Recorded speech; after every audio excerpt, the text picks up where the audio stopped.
Pam, sitting and listening to Benson, to Ruth, and Peter, as an editor, a person at the center of taking sure, making sure, picking the information, assigning, and at the end of the day, aggregating the content and disseminating it.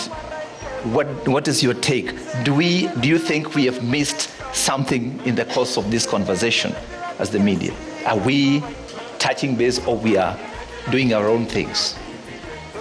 Good afternoon, Steve. I think I'll just go back to the year 2008 when I first started reporting on climate change, and I can actually count with my fingers how many of us then were reporting. And even then, trying to just put even that story on air was a big problem.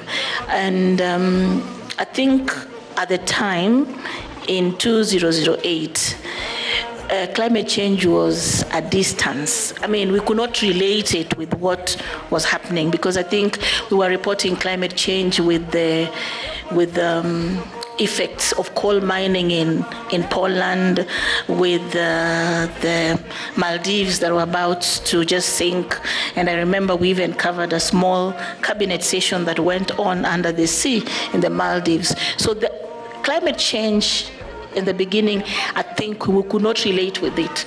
But right now, I think it is home with us, and we are seeing, I mean, then I can see quite a number of people here whom we used to report with. So the numbers and the interest has grown, but I think there's a gap in terms of training capacity, and more so with the editors, because we hadn't mainstreamed climate change in the universities.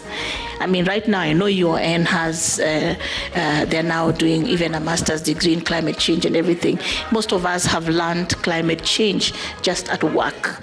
So we are taking the challenge, and I cannot argue more that we do not that we don't prioritize climate change. Like, I think from here, one of the first things we have to do is what he's talking about, the flock money. I think it's quite key. It's one of the things we have to monitor in the counties. Are they going to utilize these funds? And I think every now and then, and maybe, I don't know if to fault governments, if to fault,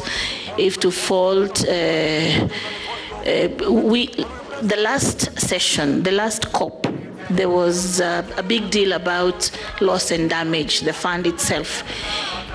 Have we implemented the fund? So we keep moving on to funds. And so I think sometimes journalists get a bit confused with there's so many funds in this climate change. There is we first had the African Green Climate Fund. There is the Loss and Damage Fund. There was even Adaptation Fund. Nobody even talks about it anymore. I don't know where it is. Let me say the truth. Then I think the most important thing is an assumption. We have big words that have come in: greenwashing, carbon tax, carbon. It's not bad, but I think if we are able to localize and be able to interpret what we speak in the meetings, like, I know we are talking about carbon credit and trading and benefit sharing bill. What is it? What does it mean? How does it impact Wafula in Kitale? How does it impact Ole Kantai in Kajiado? So I think for journalists, sometimes we want to relate the big terms, the big conversations with the villages, but with the villagers or the communities themselves. So I think from the Nairobi Declaration, I'm hoping, and with the newsroom itself, we are able to concretize the outcome of the Nairobi Declaration and give it a human perspective. Without a human perspective, like, I'll be honest with you, at one point I felt this was a talk shop, talk. Then I said, you know what, this talk shop is important, it's for policies, but How does it relate to Wafula? How does it relate to Wanjiru? And how does it relate to Kantai? It's our role as media, I know, but it's also the role of my friend here. Sometimes scientists talk big things, big terms, big terms. Kindly, just come down to us, and we will also come down. Thank you, guys. Thank you. Pam has put it the way it is, that the jargon